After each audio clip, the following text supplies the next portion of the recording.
ప్రేక్షకులకు నమస్కారం. భోగి వైభోగం ప్రత్యేక కార్యక్రమానికి స్వాగతం. ముందుగా ప్రేక్షకులందరికీ భోగి పండుగ శుభాకాంక్షలు.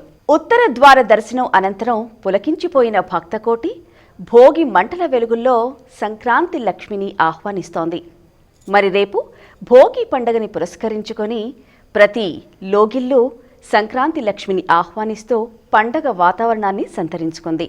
మరి భోగి అంటే ఏమిటి, భోగి పండగ పరమార్థం ఏమిటి ఇత్యాది అంశాలను మనకు వివరించడానికి ఈనాటి మన కార్యక్రమంలో మనతో పాటు ఉన్నారు ప్రముఖ ఆధ్యాత్మికవేత్త డాక్టర్ బాచంపల్లి సంతోష్ కుమార్ శాస్త్రి గారు. వారిని అడిగి భోగి ప్రత్యేకత ఏమిటో తెలుసుకుందాం. గురుగారు నమస్కారం. నమస్కారం అమ్మా. ముందుగా భోగి పండుగ శుభాకాంక్షలు. మీకు శుభాకాంక్షలు, ప్రేక్షకులందరికీ భోగి పండుగ శుభాకాంక్షలు, ఆశీస్సులు.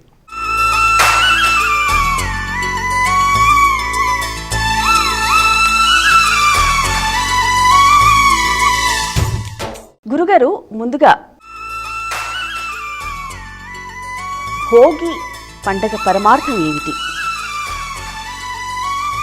శరదిందు వికాస మందహాసాం స్ఫురదిందీవరలోచనాభిరామాం అరవింద సమాన సుందరాస్యాం అరవిందాసన సుందరీముపాసే. భోగి అనేటువంటి పదం, ఈ పదం గురించి కనుక మనం ఆలోచన చేస్తే భోగి సంస్కృతంలో భుజ్ అనేటువంటి ధాతువు నుంచి వచ్చింది అని కొద్దిమంది అంటారు. అంటే భోగములు పొందటం లేదా అనుభవించటం లేదా పొందటం, ఇలా చాలా, అంటే సందర్భాన్ని బట్టి అనేకమైనటువంటి అర్థాలు కూడా ఉన్నాయి. కానీ కొద్దిమంది పెద్దలు ఏమని చెప్తారు అంటే పొంగు పొరలు అనేటువంటి ఈ ద్రావిడకు సంబంధమైనటువంటి పదముల నుంచి ఈ పదం వచ్చినట్టుగా కొద్దిమంది భాషా శాస్త్రవేత్తల అభిప్రాయం. ఈ భోగి పండుగ వైష్ణవ సంప్రదాయంలో ఈ భోగి పండుగతోని ధనుర్మాసం వ్రతం ముగుస్తుంది. ఆండాల్ తల్లి రంగనాథుణ్ణి చేరి భోగములు పొందినటువంటి రోజు కాబట్టి భోగి అయిందని వారి విశ్వాసం. ఇలా చాలా రకాలుగా ఈ పదమును మనం అన్వయం చేసుకోవచ్చు. ముఖ్యంగా మానవులకు పట్టినటువంటి పీడను తొలగించేటువంటి పండుగ భోగి పండుగ. నరదృష్టి, అలాగే భూత దృష్టి, ఈ చెడు దృష్టులన్నీ కూడా ఈ పండుగతో తొలగిపోతాయి అని, అందుకే చాలా వరకు కూడా ఈ సంక్రాంతి పండుగ సమయాన్ని పీడ రోజులు అంటారు. పితృదేవతలకు ఆరాధన చెయ్యటం, అలాగే అంటే మనకున్నటువంటి పీడను తొలగించుకొని చక్కగా శుద్ధి కావటానికి ఈ పండుగ ఉపయోగపడుతుంది అని చెబుతారు. కావున భోగి అనేటువంటి, అలాగే ఇంకొక అర్థం కూడా ఉంది. సర్పములకు సంబంధించి కూడా కొద్దిమంది ఈ పండుగకు సర్పపూజ కూడా చేసేటువంటి ఆచారం ఉంది. ఇప్పుడు చాలా చోట్ల చెయ్యట్లేదు, కానీ పాతాళములో ఉండేటువంటి నాగులను భోగి అంటారు. కాబట్టి వాటికి సంబంధించినటువంటిది అని కొద్దిమంది అభిప్రాయం. ఇలా ఎవరి అభిప్రాయములు ఎలా ఉన్నా భోగి పండుగ వ్యవహారంలో మనకు చక్కగా ఈ భోగి మంటలు వేయటాలు మొదలైనటువంటి వాటితోనే ఈ భోగి అనేటువంటి పదం మనకు భావన చేస్తున్నారు. గురువుగారు, భోగి పండుగ రోజు ఆచరించాల్సిన వ్యవహారాలు ఏంటి? భోగి పండుగ రోజున మనం ఉదయమే లేచి భోగి మంటలు వేయాలి. ఈ భోగి మంటలు వేసేటువంటి సంప్రదాయం కూడా రాను రాను అంటే కనిపించట్లేదు. ప్రధానంగా ఈ పండుగ పల్లెలకు సంబంధించినటువంటి పండుగ, ఇది నగరానికి సంబంధించిన పండుగ కాదు.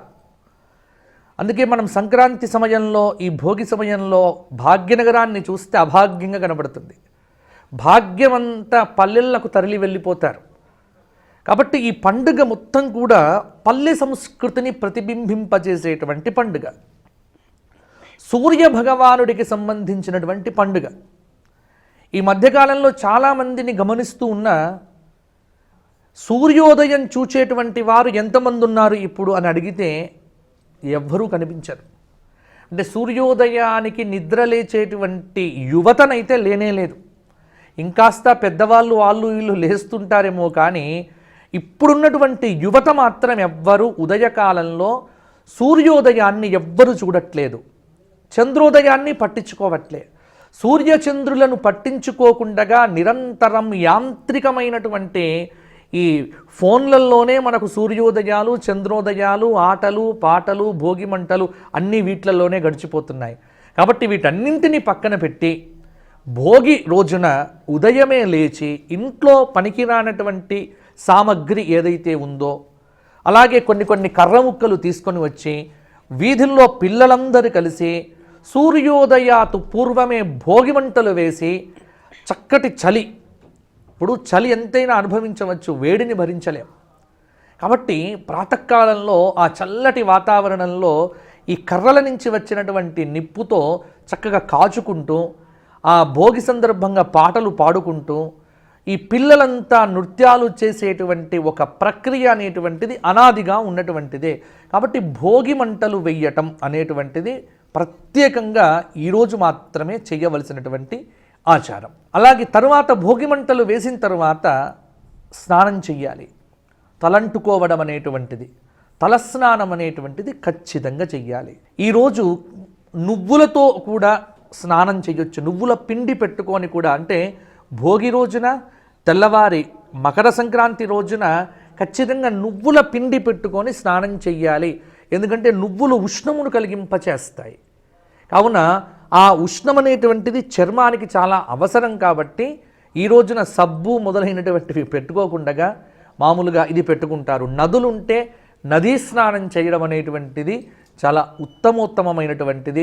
చెరువులు కానీ, కుంటలు కానీ, నదులు కానీ మీకు సమీపంలో ఉన్నట్టయితే ఈ సమయంలో అక్కడ స్నానం చేయటం అనేటువంటిది.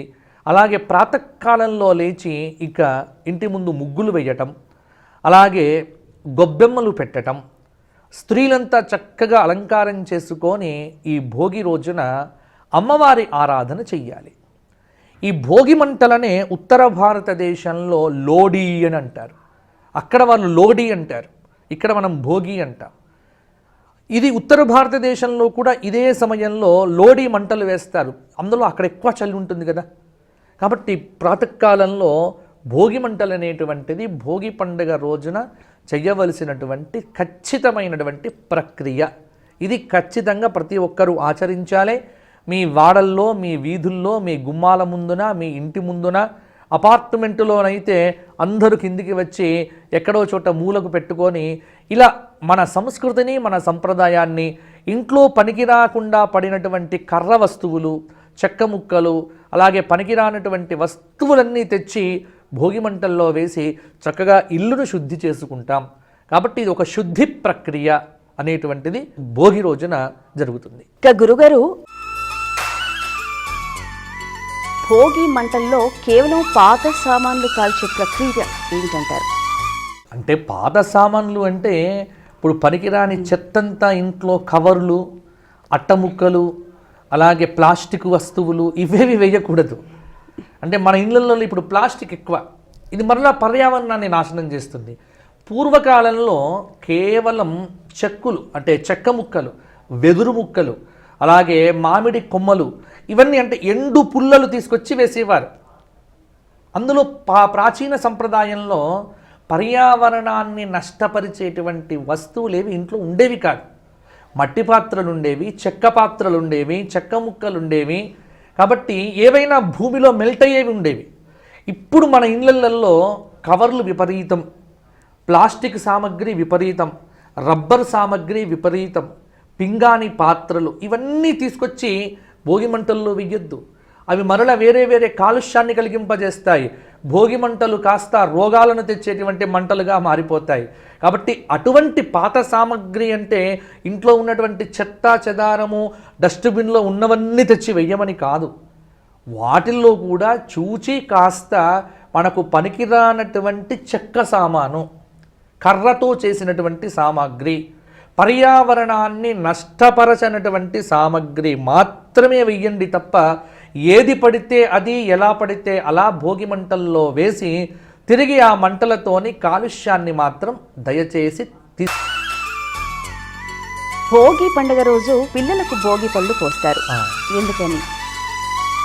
మనకు భాగవతంలో కృష్ణ భగవానుడికి యశోదాదేవి భోగి పండ్లు పోసినట్టుగా కొన్ని సాహిత్య గ్రంథాల్లో వర్ణించారు. మనం ఇళ్లల్లో చేసేటువంటి పిల్లలకు సంబంధించినటువంటి చాలా ఆచారాలు భాగవతంలో యశోదమ్మ కృష్ణ భగవానుడికి చేసినటువంటి ఆచారాలే. ఈ భోగి పండ్లు ఎందుకు పోస్తారు అనేటువంటి విషయాన్ని మనం కనుక గమనిస్తే, భోగి పండ్లు ప్రధానంగా పిల్లలు అంటే ఇక్కడ కూడా బాలుడు అన్నప్పుడు ఒక 6 సంవత్సరముల లోపే, ఆ పైన ఇంక అవసరం లే.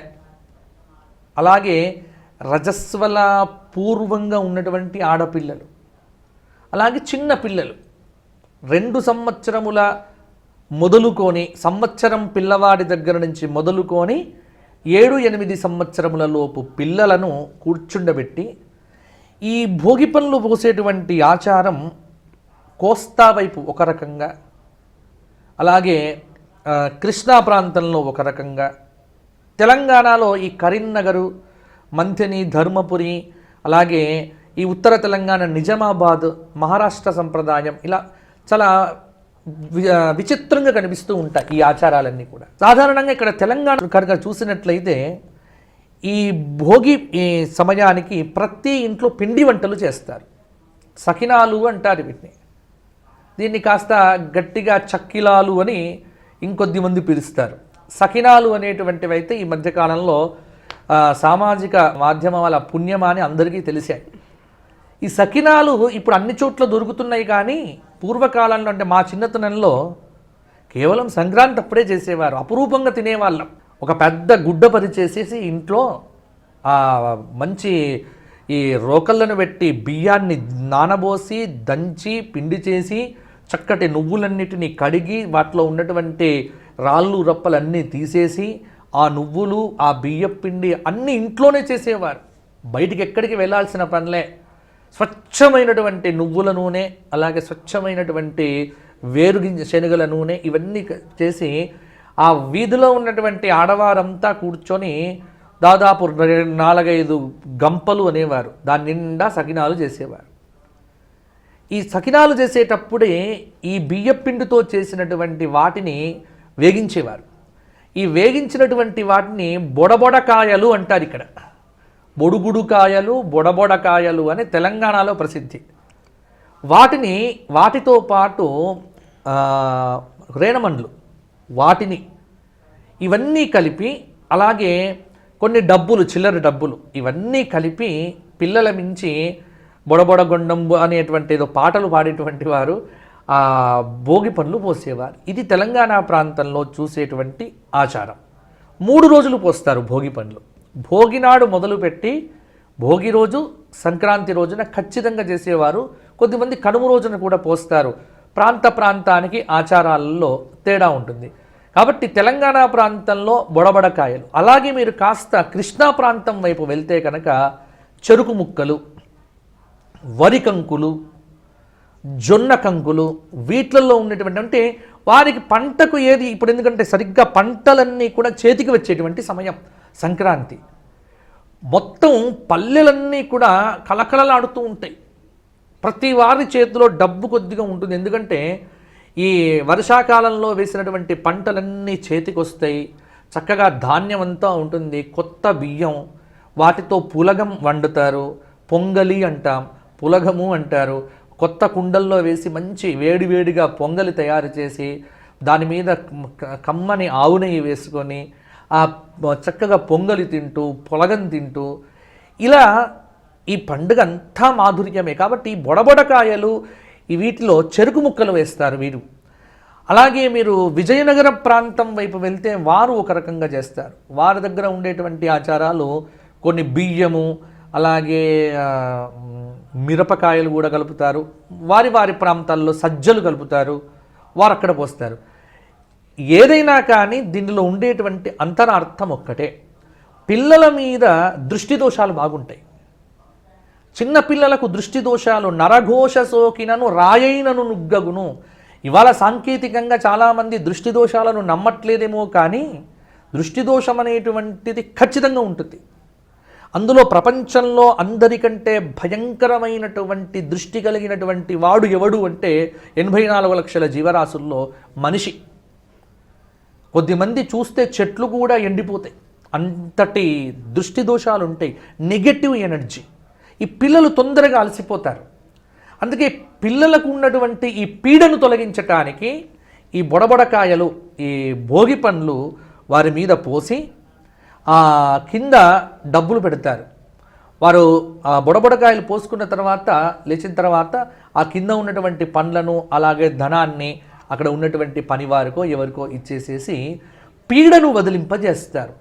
అలాగే ఆవు తోకను తీసుకొని చిన్న పిల్లల మించి ఒక 9 సార్లు తిప్పుతారు. ఇది కూడా ఒక ఆచారం పల్లెల్లో కనిపిస్తుంది. అంటే ఇవన్నీ కూడా ఏమిటి అంటే దృష్టి దోష పరిహారానికి, చిన్న పిల్లల మీద ఉన్నటువంటి నెగటివ్ ఎనర్జీ ఏదైతే ఉందో వాటిని తొలగింప చెయ్యటానికి చేసేటువంటి ఒక చక్కటి ఆచారం. చిన్నపిల్లలకు పట్టినటువంటి పీడను వదిలించటానికి భోగి పండ్ల ఆచారం అనేటువంటిది ప్రధానంగా మనకు వాడుకలోకి వచ్చింది. అది ఈ భోగి పండ్లలో ఉన్నటువంటి ఆంతర్యం. ఇక గురుగారు, భోగి పండగ సంక్రాంతి అంటే స్త్రీలకు ఎంతో ఇష్టం. రంగవల్లులు వేయడంలో అలాగే గొబ్బెమ్మల విషయంలో అంతరార్థం ఏంటంటారు? భూతదయను చూపించేటువంటి ప్రక్రియ ముగ్గు అనేటువంటిది, భూమి తల్లిని అలంకారం చేసేటువంటి ప్రక్రియ. చక్కటి ఆవు పేడతో కలాపు చల్లి ఇంటి ముందర మంచి వాసన వస్తుంది. ఆవు పేడతో కలాపు చల్లితే క్రిమి కీటకాలు ఏవి కూడా మన దరి చేరవు. మన ఇంటికి సర్వ శ్రీరామ రక్ష గోమాత తల్లి యొక్క ఆ పేడ మన ఇల్లును చక్కగా కాపాడుతుంది. కాబట్టి ఆవు పేడతో కలాపు చల్లి మంచి గ్రీన్గా అంటే ఎల్లో కలర్లో ఉంటుంది ఇంటి ముందు కలాపు. ఆ వాకిల్లో అప్పుడు ఈ బియ్యపు పిండితో ముగ్గులు వేస్తారు. ఈ ముగ్గు వేసిన తర్వాత ఆ మధ్యలో ఆవు పేడతో చేసినటువంటి గొబ్బెమ్మలు పెట్టి దాని మీద గుమ్మడి పూలు అలాగే వివిధ రకాల బీరకాయ సంబంధించినటువంటి బీరాకు వారికి ఏదైతే సమీపంలో ఉన్నదో ఆ చెట్టు ఆకులు తీసుకొచ్చి పెడతారు. పొడగంటి పూలు అని, కొండగట్టు పూలు అని ఇవేవో పెడుతూ ఉంటారు. పెట్టి వాటిని అక్కడ గొబ్బి గౌరమ్మ అంటారు. గొబ్బి గౌరమ్మ వ్రతం అది. అక్కడ గొబ్బెమ్మ అనేటువంటిది భూదేవికి సంకేతం. కాబట్టి భూదేవికి మృద్వేదికను ఇచ్చినట్టుగా గొబ్బెమ్మను అక్కడ పెట్టి ఆవు పేడ ఒక ప్రత్యేకత ఏమిటి అంటే మహాభారతంలో లక్ష్మీదేవిని అడిగారు, అమ్మా నీకు ఏ ప్రదేశం ఇష్టమమ్మా, నువ్వు ఎక్కడ ఉంటావు తల్లి అని మహాలక్ష్మిని అడిగితే క్షీరసముద్రం నుంచి ఉద్భవించినటువంటి మహాలక్ష్మి చెప్పినటువంటి సమాధానం అందరికీ తెలియాలి. ఇప్పుడు అమ్మవారికి అత్యంతము ఇష్టమైనటువంటి ప్రదేశం ఏమిటో తెలుసా? ఎక్కడైతే ఆవు పేడ ఉంటుందో నేను ఆవు పేడలో వెళ్ళి కూర్చుంటా అన్నది లక్ష్మీదేవి. ఆవిడకు ఆవు పేడ అంటే అంత మమకారం. అందుకే గోవుల యందు సంపత్తు ఉంటుంది. ఆవు పేడ ఎక్కడైతే ఆవు పేడతో కలాపు చల్లుతామో అక్కడ మహాలక్ష్మి నివాస స్థానంగా పరిగణిస్తారు. కాబట్టి మహాలక్ష్మిని ఇంటికి ఆహ్వానిస్తూ చక్కటి భూదేవతకు ముగ్గులు పరిచి ఆ ముగ్గుల మధ్యలో గొబ్బెమ్మలు పెట్టి వీరంతా కూడా సంక్రాంతి సమయాన ఉదయకాలంలోనే పట్టు పరికినీలు ధరించి కాళ్ళకు పెట్టుకున్నటువంటి గజ్జల యొక్క చక్కటి శబ్ద ధ్వనితో ఇంట్లో ఉన్నటువంటి మగవాళ్ళందరినీ కూడా ఈ గజ్జల శబ్దంతోనే నిద్రలేపి ఇల్లంతా మహాలక్ష్మి కలతో అలా తిరుగుతున్నటువంటి మహాలక్ష్ములు ఆ ఆడపిల్లలంతా కూడా సందడి చేస్తూ ఉంటే ప్రతి గృహము మహాలక్ష్మి నివాస స్థానంగా కనిపించేది వన్స్ అపాన్ ఎ టైం. పూర్వపు కాలంలో చెప్తున్న ఇదంతా ఇప్పుడు ఇవన్నీ మనం ఎక్కడ చూస్తాము అంటే సినిమాల్లో చూస్తున్నాం, మొబైల్లో చూస్తున్నాం. చివరికి గొబ్బెమ్మలు కూడా మొబైళ్ళల్లో పెట్టేటువంటి దౌర్భాగ్యపు సంస్కృతి కూడా వచ్చేసింది ఇప్పుడు. వీటి జోలికి వెళ్లకుండా మీరెవ్వరూ కూడా ఈ సమయంలో మీరు గొబ్బెమ్మలు పెట్టి చక్కగా ఆవు పేడతో కలాపు జల్లితే ఈ ఒమిక్రాన్లు, పోక్రాన్లు, కక్రాన్లు ఏవి కూడా మీ ఇంటికి దగ్గరికి రావు. కరోనా లాంటి మహమ్మారి మీ ఇంటి దరిదాపులకు రాకుండా ఉంటుంది. కాబట్టి భారతీయులను కాపాడిందే సంస్కృతి. భారతీయతను ఎప్పుడు ఆ ఎల్లవేళలా రక్షిస్తున్నదే ఈ సంప్రదాయాలు, ఈ సంస్కృతి. కాబట్టి భారతీయ సంప్రదాయానికి నిలువుటద్దం ఈ ముగ్గులు పెట్టడాలు, అలాగే గొబ్బెమ్మను పెట్టడాలు. గొబ్బెమ్మను పెట్టి గొబ్బి గౌరీ వ్రతం కూడా చేస్తారు కొన్ని ప్రాంతాల్లో. కాబట్టి తప్పకుండా సంక్రాంతి పండుగ వస్తే జనవరి 1వ తేదీ నుంచే ముగ్గులు ప్రారంభమయ్యేవి. ఆంగ్ల నూతన సంవత్సర శుభాకాంక్షలని కొన్ని చోట్ల జనవరి 1 నుంచి 14 రోజుల పాటు ఇంటి ముందు ముగ్గులు వేసేది. ఇప్పుడు భోగినాడు మకర సంక్రాంతి రోజున కూడా ముగ్గు వేసే తల్లులు ఉన్నారు అంటే ఆ ముగ్గులు వేసేటువంటి మహాలక్ష్మి స్త్రీలందరికీ నేను చేతులెత్తి నమస్కారం చేస్తున్నా. తప్పకుండా వెయ్యండి. గురుగారు, భోగి పండుగ వైభవాన్ని, సంక్రాంతి పండుగ విశిష్టతని చాలా వివరంగా మాకు తెలియపరిచినందుకు ధన్యవాదాలు. ధన్యవాదాలు.